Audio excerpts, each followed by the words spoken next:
When you drive into Holguín, you don't have to look far to realize sugarcane is a major crop in this province.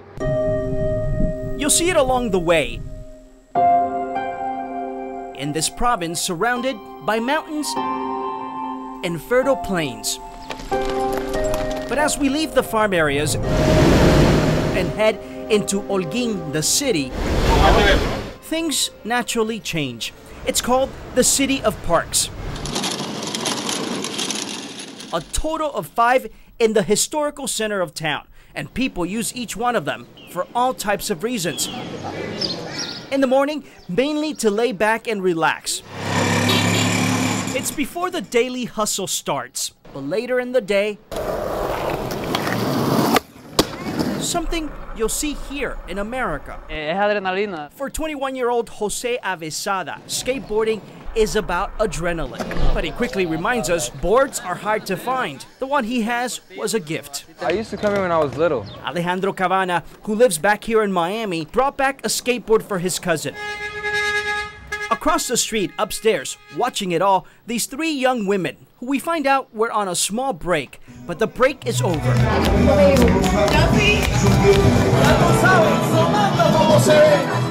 Grisel Medina Gonzalez is at the front of the line, a teacher at the town's cultural center, getting these young folks ready for Carnaval, the annual street party.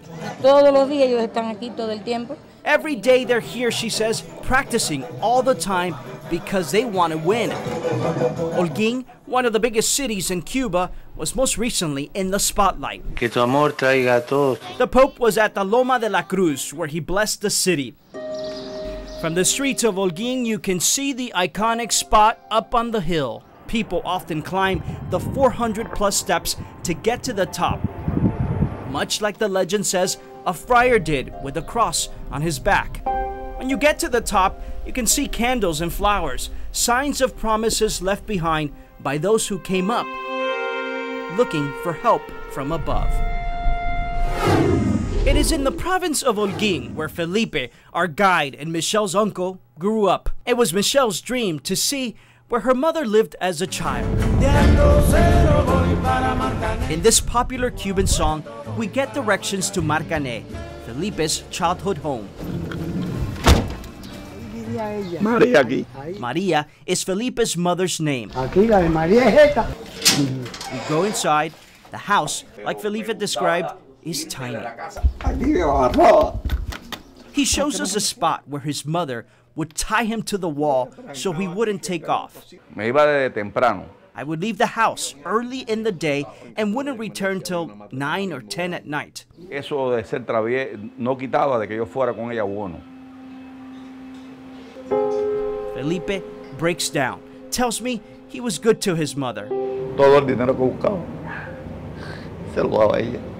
All the money I made, I would give to her, he says. He was about 9 or 10 years old at that point. In the kitchen, Felipe reminds us they lived here more than a decade. Es aquí donde vivían cuando mami se fue. Es aquí donde vivíamos cuando ella se fue. Michelle asked if this is the home where they lived when her mother left Cuba in 1957. Felipe says yes. Esa calle ahí vivía Herminia y Ángel.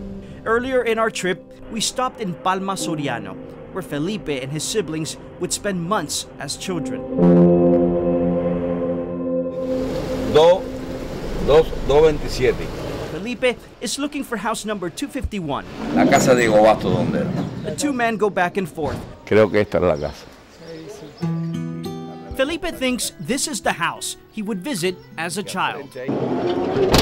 Our producer, Michelle, also looking for her father's childhood home, calls her dad in Miami. Quickly, we realize the man who was simply helping us find the house knew Michelle's father and grandparents. Soy hija de Freddy. I'm Freddy's daughter, she tells him. We hit the jackpot. Back in Marcané, at Felipe's childhood home, he recalls this is the room where his siblings were born. A total of 9 children. A rough childhood, deep in poverty, but his loving parents made it all bearable. In Holguín, we have another mission of a personal nature. in a town 23 miles northeast of the province capital called Rafael Freire. Aquí nació Dale. This is the house. Este era el cuarto de abuela y abuelo. Inside, we get a tour, then visit with Rina Guerrero Peña. Nunca he visto a William en persona. She tells me she has never met William in person. Sabe un poquito, pero no. William is William Damas, our chief photographer here at Local 10. His mother is Rina's only surviving sister. William asked us to visit the family he has never met. He wanted us to see his mom's childhood home, where she played, where she grew up. Wanted to see his relatives, especially his grandmother, 100-year-old Georgina Peña Ochoa. When we visited, her frail body was bedridden. She no longer talked, barely ate. William wanted us to take with us a video message. Hola familia. Me parece que los tengo a ellos aquí. It's like they're here, she tells us. Aunque no me conozcan, yo los quiero. Even though I don't know them personally, I love them, she says, and every night I pray for them. Es muy difícil explicar. It's hard to explain, she says, the pain associated with 45 years of separation. It's very emotional because it's like this family that I know, but I don't know. Yo en realidad le he extrañado mucho a mi hermana. I really miss my sister, and I've always wished she could come visit, she says. Idania refuses to go back to Cuba, even to see her mother. Con dolor de mi alma, pero no podía. I just couldn't. Even though it hurts my soul, I couldn't, she says. Idania, her husband Roberto, and their firstborn, William's older brother, left Cuba in 1970. Yo todas las noches lloraba. Todas las noches. She remembers crying every night. Her husband, William's father, was a political prisoner. Yo nunca los he abandonado. Idania has never abandoned her Cuban family. Most recently, sending medicine and food for her mother. The day after leaving Holguín, we run into a monster storm, followed by lightning that strikes just a few feet ahead of us, followed by this double rainbow. Then a call that William's grandmother had died the day after our visit. Es bien fuerte haber resistido. For a family so united and so loving, Idania says not seeing each other for 45 years has been rough. Idania did get to see the images of her dying mother we brought back. As heartbreaking as that is, one thing is certain.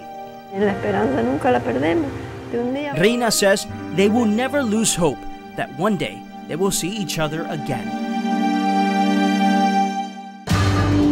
Up next, hitching a ride in Las Tunas, like any place on the island, can be challenging. Then, in Trinidad, meet a retiree who scrapes by on her pension. Plus, a stop in Bennystown, the city of Cienfuegos, when we return.